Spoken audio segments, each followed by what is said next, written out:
Dari kendaraan dengan begitu kencang terjadilah tabrakan itu. Dan ibu ini, saudara, terseret, tidak hanya tertabrak tapi kemudian juga terseret sejauh 50 meter. Dan pelaku penabrakan itu adalah Marissa Putri. Pada saat dia mau dilakukan tes urin untuk mengetahui apakah dia mengonsumsi narkoba atau tidak, dia sempat mengganti urinnya dengan air biasa.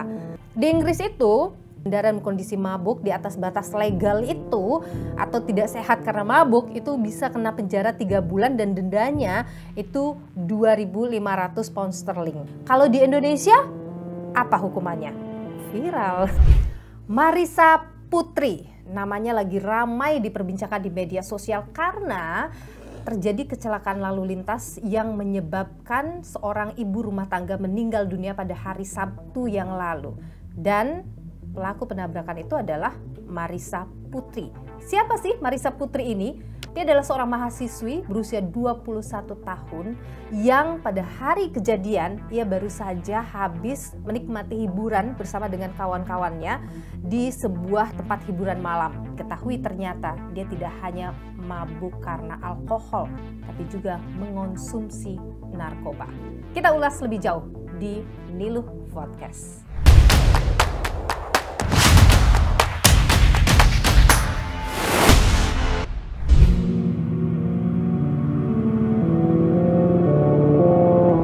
Marissa Putri ini tinggal di Pekanbaru dan pada hari kejadian itu dia baru saja pulang dari tempat hiburan malam bersama dengan teman-temannya. Kejadiannya itu terjadi sekitar pukul 5.45 waktu Indonesia Barat dan kejadiannya tepatnya itu ada di Jalan Jenderal Sudirman menuju Mall SKA.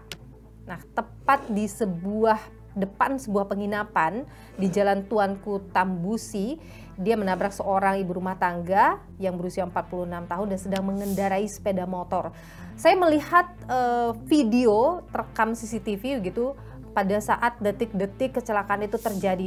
Dan memang Marissa Putri ini mengendarai kendaraannya dengan kecepatan yang luar biasa. Mungkin bisa lihat juga, kita tampilkan sedikit ya.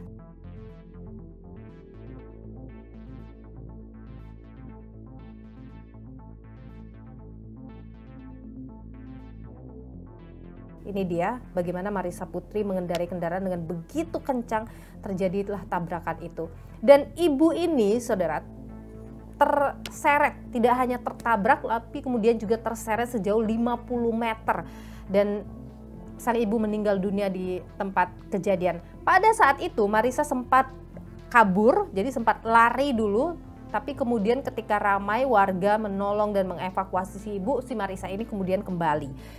Keterangannya Marissa di kepolisian itu sempat berubah-ubah, jadi tidak konsisten begitu yang disampaikan oleh Marissa. Sampai akhirnya dia mengakui bahwa dia meminum minuman keras pada sebelum mengendarai kendaraannya dan juga mengonsumsi narkoba. Dan Marissa mengaku tidak sadar pada saat tabrakan itu terjadi.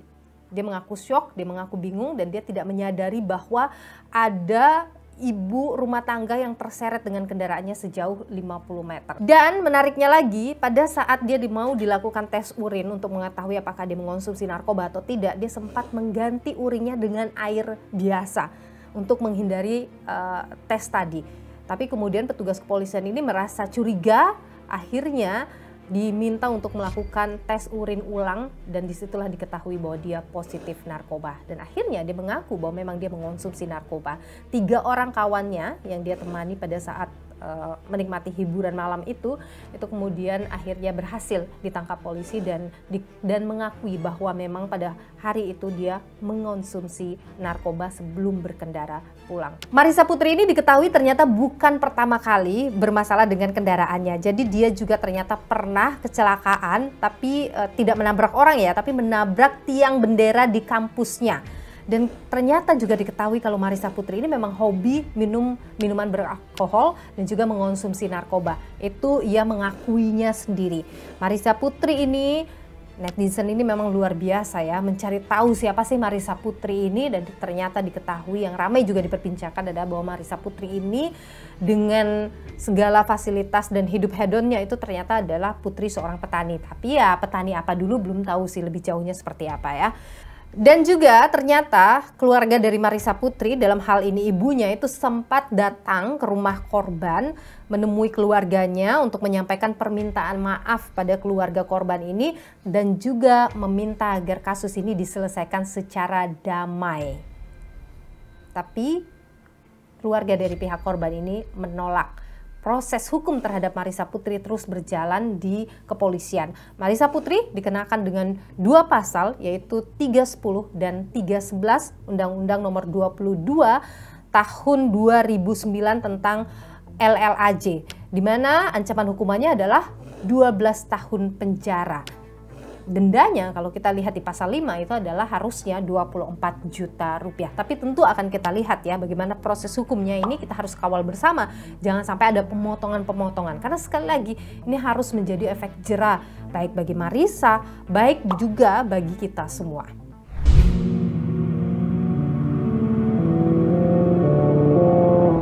Ini yang kemudian ya, saya tidak katakan bahwa terkejut ya, karena beberapa kali kita melihat kasus yang serupa dan sepertinya kok menganggap ini biasa saja gitu. Meskipun Marissa sekarang sudah diproses hukum, diancam dengan pasal ya kelalaian dan berkendara, yaitu pasal 311 ayat 5 Undang-Undang LAJ begitu. Tapi kita semua jadi teringat ada banyak sekali kasus-kasus yang berkaitan atau yang hampir mirip dengan kasus Marissa Putri ini. Kalau saya ajak Anda untuk flashback melihat berapa banyak sih kasus kecelakaan lalu lintas akibat mabuk berkendara, nih saya akan kasih lihat kepada Anda. Jadi kalau di Indonesia kita Anda mungkin masih ingat juga beberapa waktu yang lalu sempat dihebohkan dengan seorang pengendara yang menabrak sebuah showroom mobil di kawasan Pik, dan itu dilakukan pada siang hari. Dan ternyata dia mengaku bahwa pada saat dia berkendara itu dia sedang dalam kondisi mabuk. Terus kemudian kecelakaan yang sempat menghebohkan dan membuat kita semua terperangah karena banyaknya korban jiwa itu adalah kejadian pada Januari 2012, di mana pada saat itu ada kecelakaan maut yang menabrak pejalan kaki di Tugu Tani. 12 orang pejalan kaki yang ditabrak dan 9 orang jadi korban. 5 orang itu tewas di tempat kejadian dan 4 tewas dalam perawatan rumah sakit. Pelakunya ini sekali lagi berada di bawah pengaruh alkohol dan juga narkoba. Terus kemudian kalau Anda ingat lagi di Jambi, itu juga pernah terjadi kecelakaan yang mengakibatkan 4 orang meninggal dunia. Dan itu terjadi pada subuh jam 4 pagi, di mana pada saat itu yang berkendara ini juga dalam pengaruh alkohol dalam kondisi yang mabuk berat. Terus kemudian di Gresik ada juga seorang pengendara motor yang tewas tertabrak mobil dan tubuh korban ini sempat terseret 30 meter. Kecelakaan maut ini diduga karena pengemudi mobil itu mabuk dan saat diajak berbicara, ini perempuan yang ada dalam mobil itu mengeluarkan bau minuman keras lah begitu. Jadinya itu disinyalir bahwa dia dalam kondisi mabuk pada saat berkendara yang kemudian menyebabkan kecelakaan terjadi. Nah, ada banyak sekali sebenarnya kasus-kasus seperti ini ya yang terjadi di Indonesia.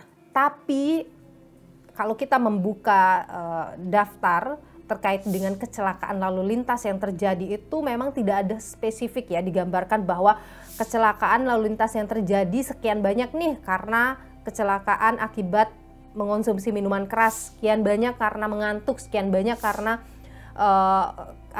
masalah dengan kendaraannya. Itu tuh tidak ada. Nah, ini sebenarnya bisa jadi warning juga untuk kita semua, bisa juga jadi bahan evaluasi bagi pemerintah bahwa seharusnya ada hal-hal detail seperti itu. Karena apa?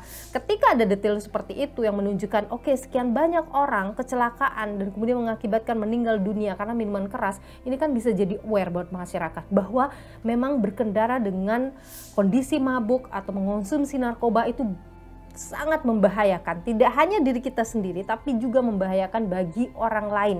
Ya kalau misalnya ada banyak sih orang yang meninggal karena kita berkendara, kebayang gak sih itu dosanya kayak gimana gitu ya kan.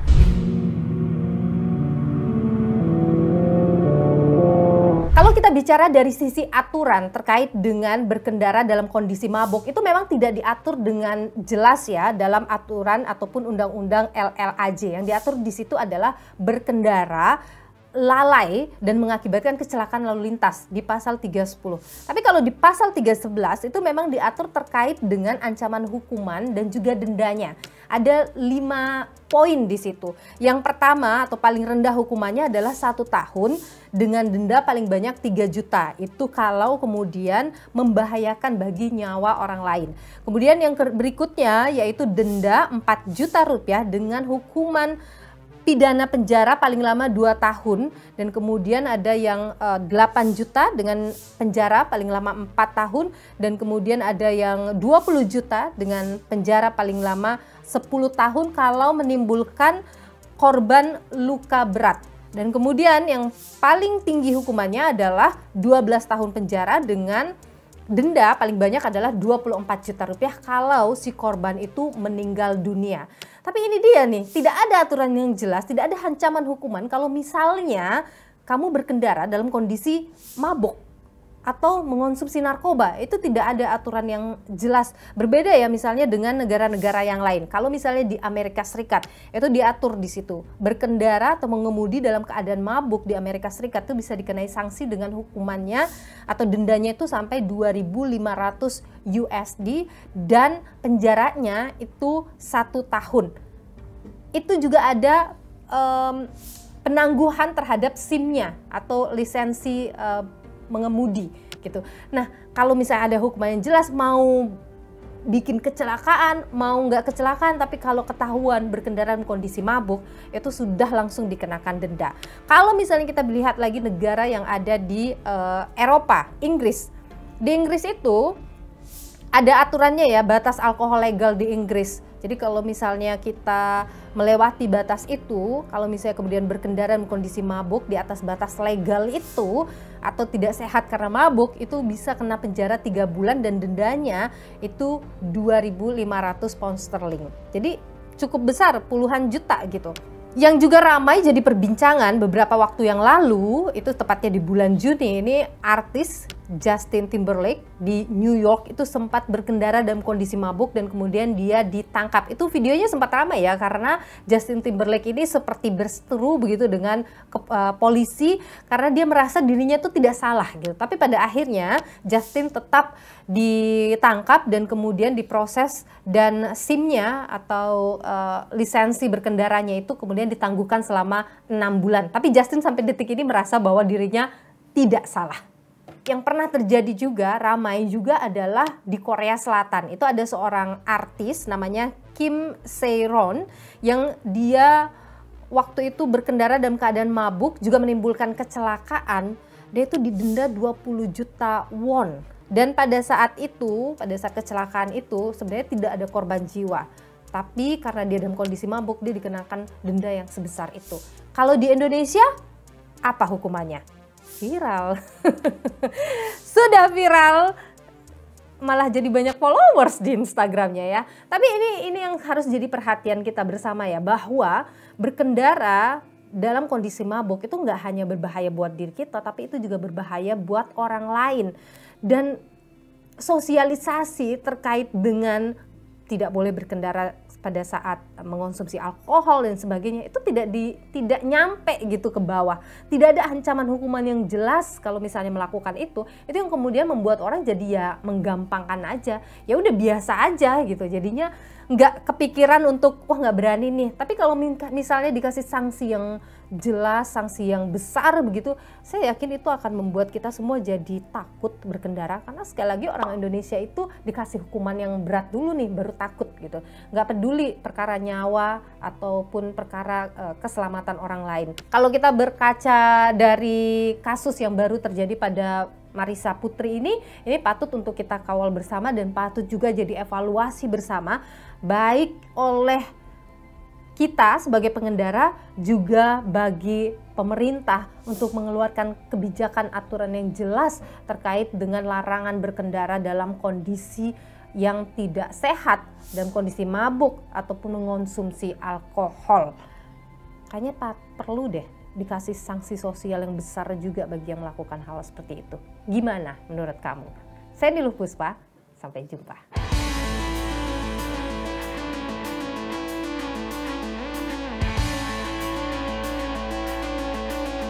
Jangan lupa untuk selalu saksikan program Niluh hanya di Kompas TV Independen Terpercaya, tayang setiap hari Senin pukul 20.30 waktu Indonesia Barat.